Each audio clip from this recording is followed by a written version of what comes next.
Hi everyone, welcome and thank you for joining us for this 8th installment of Talking VoIP with Datagate, where we go on a learning journey of subjects related to VoIP and UCaaS from the perspective of MSPs and wholesale telecom providers. In today's episode, Maximizing Profitability with Autotask, our guest is Mr. Timm of Sondela Consulting, an award-winning consultancy firm based in the UK who serve MSP customers all over the world, specializing in PSA and RMM tools, optimization of IT management tools, and advising on business best practices. Chris is particularly well known as an expert authority on Datto Autotask. He used to work for Autotask and is now independent of Datto and Autotask, so his views are essentially unbiased in that respect. We at Datagate are very interested in learning as much as we can about Autotask and the Autotask community now that we've added a new Autotask integration to our SaaS Datagate Telecom billing solution, in addition to our other back office integrations to ConnectWise Manage, QuickBooks, and Xero. Chris has been and continues to be a great help for us in getting up to speed with Autotask, and I find that every time I talk with Chris, I learn a lot more about Autotask and what it has to offer MSPs, particularly those that sell VoIP and other telecom services. Chris, welcome, and thank you for joining us here today.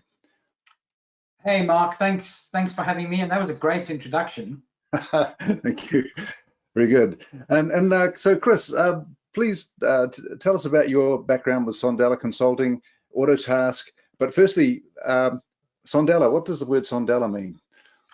So, great question. Yeah, and Sondela is actually a Zulu word, which means advance or move forward. So, for those on the call, they might know from listening to my accent, I'm actually from South Africa, although I live in the UK now. So I wanted a word that was kind of uniquely African, but also something that that I could use to kind of demonstrate what we do for MSPs, and that's we help your business move forward. So that's where Sondela came from, and that's what Sondela means. And just a little bit about me is I ran an MSP business myself, and I sold that business back in 2012. And then I went to work at Autotask in the UK. So they approached me and we're looking for somebody to head up their pre-sales teams and their post-sales teams. So I worked for them for around 5.5 years and gained a huge amount of experience in the Autotask product. And then I left the company in around 2017 and started out on my own purely as an independent MSP consultant, specializing in helping MSPs to get the best out of PSA tools, but specifically around Autotask. Excellent. Oh, that's good. Thank you. And and you've recently written a book about using Autotask. And so, what inspired you to write this book? So yeah, the book's called PSA Profitability, and it's basically all about exactly that. It's about how do you become a more profitable MSP? How do you use the PSA tool to help you understand profitability within your client base? So the book goes through kind of talking about firstly choosing a PSA tool. So what is the right PSA tool for you to choose? Then how do you implement that PSA tool? And then ultimately, how do you set it up to get maximum profitability? Right. And so what are some of the, advantages of Autotask? What are Autotask's strengths in the marketplace and how it's positioned for MSPs? Well, that's a great question. And so Autotask is a PSA tool. Well, that's actually what they use as the terminology to describe the tool. I prefer to call it a business management platform, because that's really what it does, right? It manages your entire business. So, it's not just the service desk, it's not just the billing side or the CRM side. It does all of those. So, you can manage your customer right from when they become or when they're a lead and you're first talking to them, all the way through the entire customer journey, right the way through to billing them, creating contracts, all of that kind of stuff. So it really allows you to get the visibility over all the aspects of your business from one place, from one single pane of glass, so that all the departments, everybody within the business has the same visibility over that customer, without having to kind of jump into different tools and report from different places and that kind of stuff. Right, I see. And so in terms of being profitable as an MSP, I mean, you work with MSPs all over the world.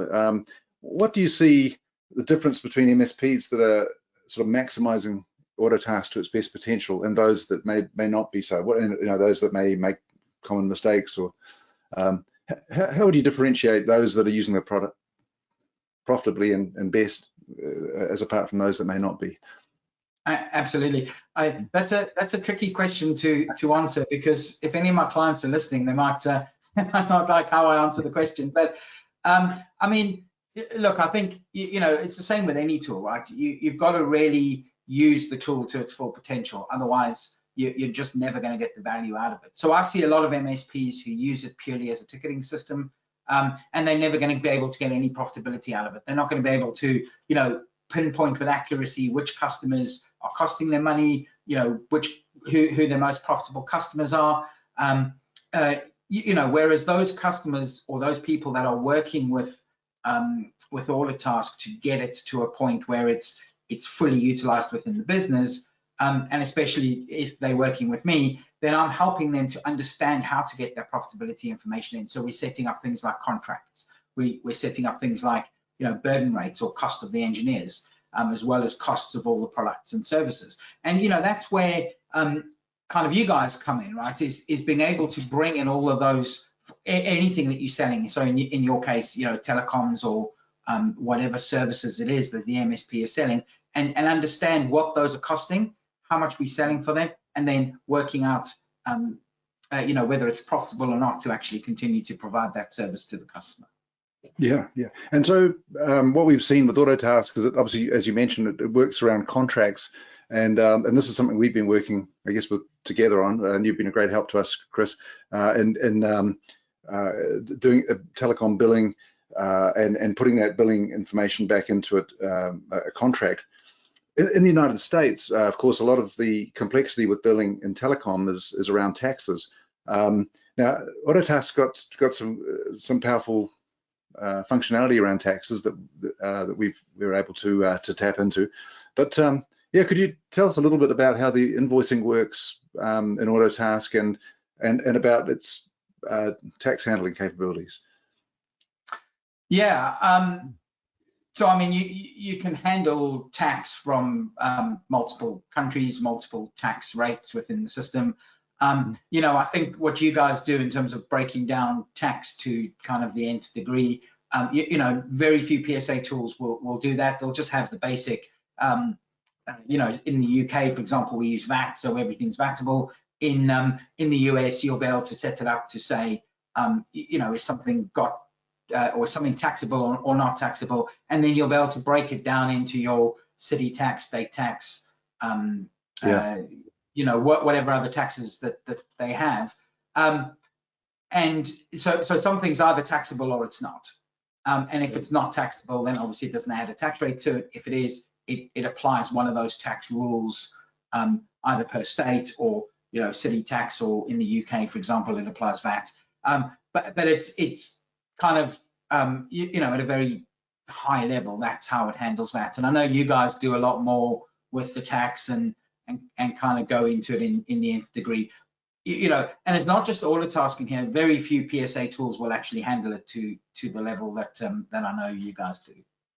Absolutely, yeah. So we found it a very good platform for handling lots of taxes, especially as you get in the United States. And obviously, we, I guess, working with some of the tax engines like Avalara and CCH SureTax and Compliance Solutions, and it's actually quite a nice fit for that. We've been impressed with the fact that the Autotask has got the basic platform for tax handling, and we've been able to augment it.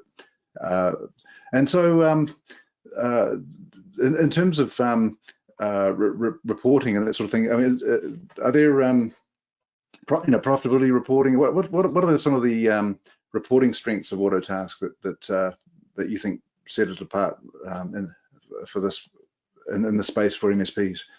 Yeah, great question. And Autotask actually has some very powerful reporting capabilities. So out of the box, you'll get a set of dashboards with a bunch of different types of graphs. So pie charts and bar graphs and all those kind of things, which Autotask calls widgets. And you know, out of the box, you'll start to get profitability dashboards and profitability widgets set up already. That's looking at things like most profitable customer, least profitable customer, all of those kinds of things. So, and they're very easy to build. It also has a fully fledged reporting engine built in. So kind of very similar to, I guess, Crystal Reports or those kind of things, you know, where you've got a drag and drop interface and you can just create your own reports and schedule them and get them sent to your customers, all that kind of stuff. So, so yeah, there's a lot of reporting capabilities inside Autotask. But I think the one that most people use and my favorite part of it is using the widgets and the dashboards, because I think they're just so easy to configure and so easy to set up. Right, excellent. That's interesting. And what about in terms of the sale process for an MSP, quoting and that side of things? What does Autotask offer there? Yep. So Autotask has a quoting tool built in. It does allow you to quote for things like products and services. And when we talk about services in Autotask, it's things like Microsoft 365 or, you know, things that you're selling on a term basis, either monthly, quarterly, annually, that kind of thing. And then products are actual physical things that you know, servers, routers, switches, those kind of things.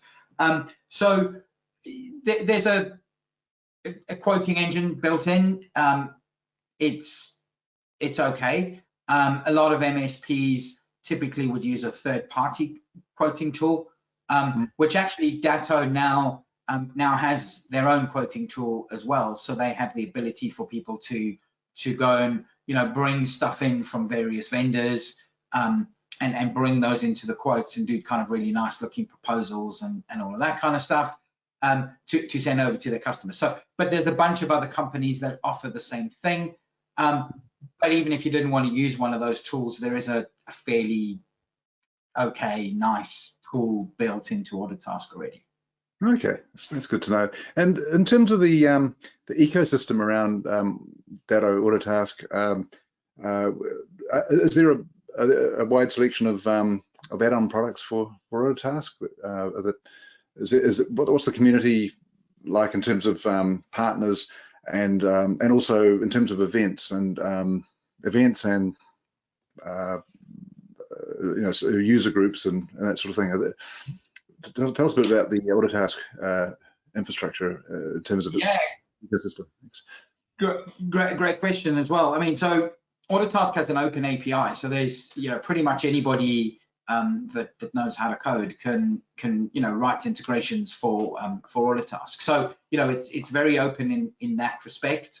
You know, Autotask or Datto, I should say, takes security very, very seriously. So obviously, you know, the APIs are all locked down and they go through a kind of a vetting system just to make sure that nothing's you know, nothing's untoward in the system when they you know, when you're integrating one from the other. But I mean, there's loads of companies, hundreds of companies that are integrating into Autotask from, you know, all different aspects. So you've got, you know, like we mentioned earlier on, you've got quoting tools, you know, you've got billing tools, you've even got you know, tools that integrate with things like Teams and you know, Slack and all those other sorts of tools as well. So so there's a myriad of different tools or different things that MSPs would use that integrate directly into Autotask. And then of course you've also got things like you know, sort of the non-coding type integration tools like Zapier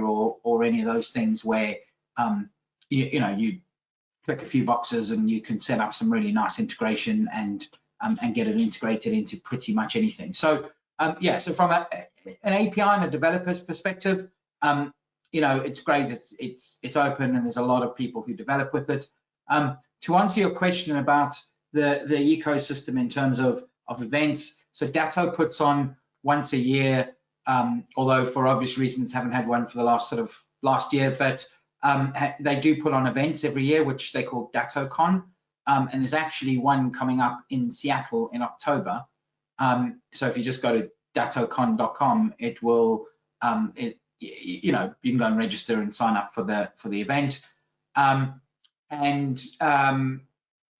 Yeah, and then in terms of user groups, some countries have sort of independent user groups that they run. There's a bunch of Facebook groups and other things like that, but nothing sort of official user groupy that comes out of Datto at the moment, or at least not that I know of. So Chris, could you give us some real-world examples of how using a PSA tool correctly can maximize profitability and lead to more growth in the business? Yeah, great question, Mark.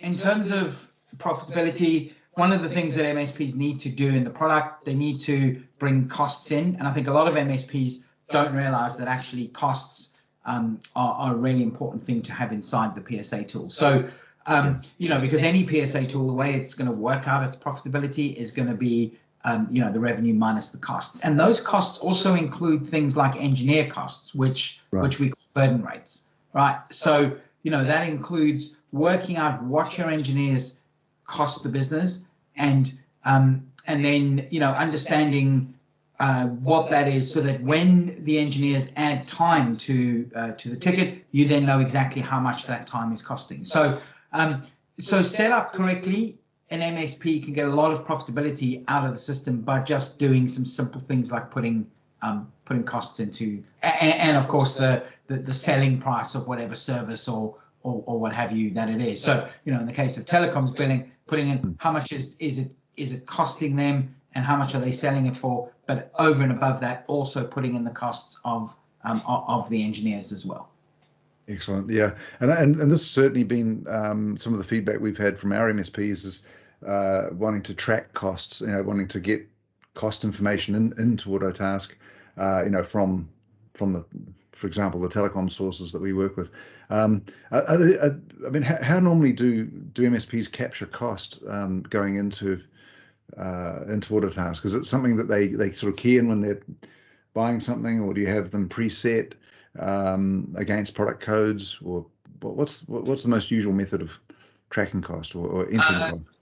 Yeah, both and all of the above. So you can manually, of course, enter in a product or a service. So you can put in a router or a switch, and you can manually type in what the cost is. You can manually type in what the selling price is. The same with the service, O365, all those kind of things. And we spoke earlier on about integrations, and there's a lot of companies that actually integrate with Autotask that bring those costs in. So, if you're buying Microsoft 365, for example, from whatever vendor, they'll bring the costs of that Microsoft 365 license and the selling price into the system automatically. The same thing as the quoting tools we mentioned earlier on as well. So when you're quoting for whatever it is, whatever product or service it is, those quoting tools are going to go to the vendors and pull those prices in and get them into the system. So so it's either automatic or manually entering and manually keying in the products, which I wouldn't recommend doing because nobody's got time for that. So no, that's right. And so in terms of time, does Autotask speed up the back office functions of an MSP? Are there any areas where it actually makes things more efficient? Well, that's what it's designed to do, right? So used properly, absolutely, yes, it will. And I think the same as any tool, right? It's used properly. The tool is going to help you to be efficient. It's going to help you to save time, save money. But it can also, in some ways, it can kind of add some